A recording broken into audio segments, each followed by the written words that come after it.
We've always been in the water business. It's not that it's not been part of our business for a long time. We've probably not as prominent in the water business as the oil and gas and chemical sectors, but it's something that we're prominent in around the world. I think it's changed a lot too over time, right? When we first started pursuing water 30 years ago, it was very commoditized, low cost.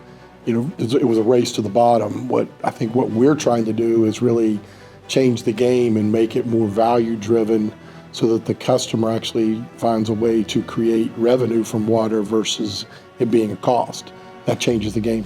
The event organized by Blue Tech and Brave Blue World is important to us because it's a marketing research institute which we've been associated with for some time now in our activities.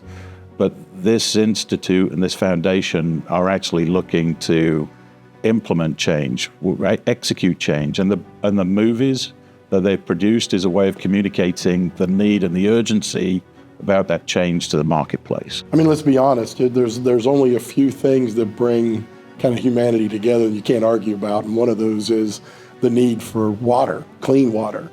So I think this fits very nicely with Yokogawa's global mission of sustainability and where we want to go as a company, but it meets a critical need in the global marketplace. I think our team, they want to see society change, and they want to see it change in the near term.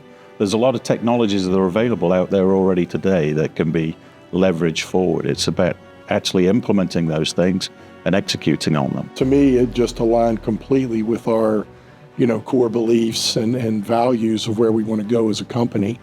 And Steve made a really important point that there's a lot of things that don't need to be developed new. We just need to be able to utilize some of the great technology ideas that we have today to really impact water. It's nice to be known or be associated with putting back into the company and putting back into the community. And I know my kids certainly can associate with water and doing something for the sake of water and the planet a lot better than they can with process automation and control. It's a personal legacy that, like Steve talked about, but I think for Yokogawa, we can create a way to be leading not only on the business front, but also on the societal front.